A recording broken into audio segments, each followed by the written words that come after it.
Well, for more on this story, we can speak to Linda Bashir. She's an international law and politics analyst, joins us live from Washington. Thank you very much for speaking to us. You've obviously been following another round of talks between the military and protest organisers.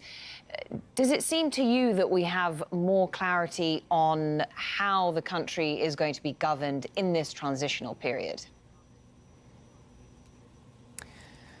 That's a good question. I think that every day and every announcement give us a little bit more clarity, but the situation remains very volatile, and there are still many different ways it could resolve itself. So I don't think we're really on the clear path just yet.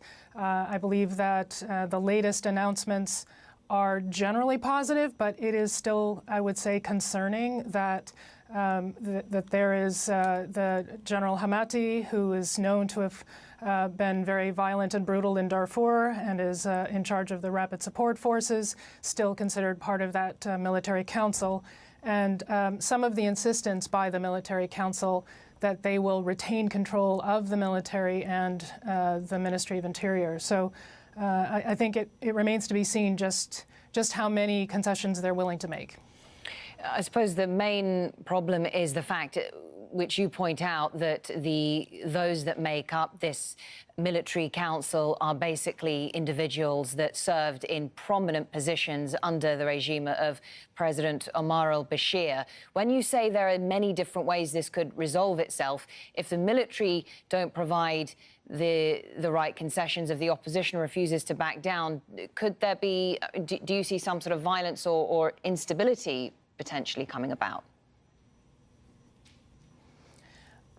That's always a high risk. There are many different disaggregated militias and security forces in Sudan, and it's not entirely always clear what their orders are and where they're coming from.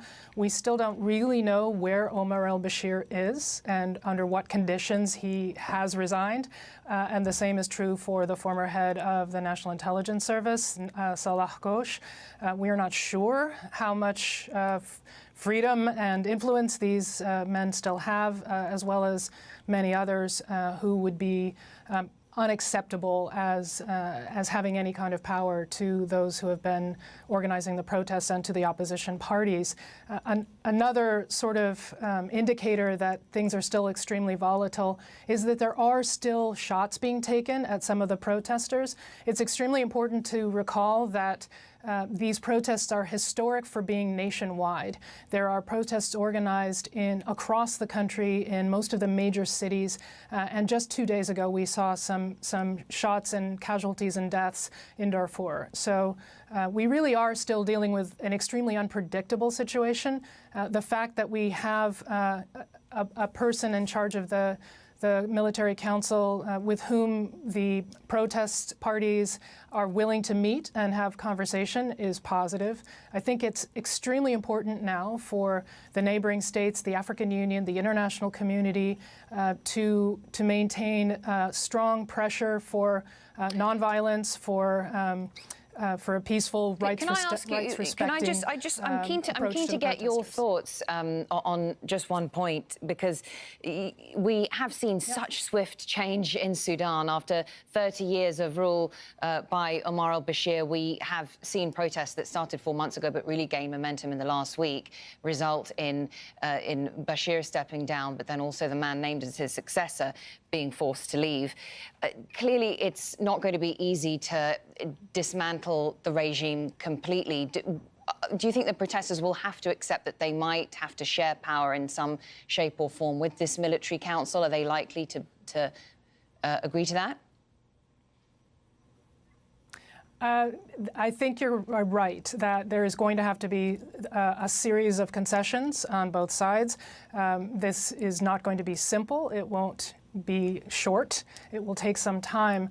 I think it will be very important that certain symbolic measures are taken to build the trust of the protesters so that they believe that there is a process towards which civilian control of security forces will be the end goal. It won't happen quickly, but I'm sure that there are measures that can be taken, a number of steps that will increase the likelihood that the protesters will be satisfied.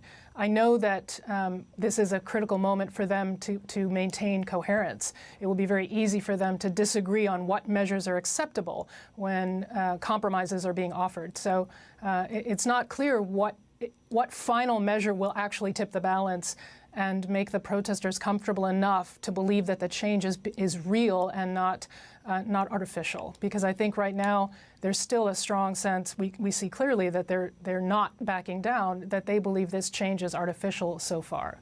Thank you very much for your insight on this. Linda Bashir joining us from Washington.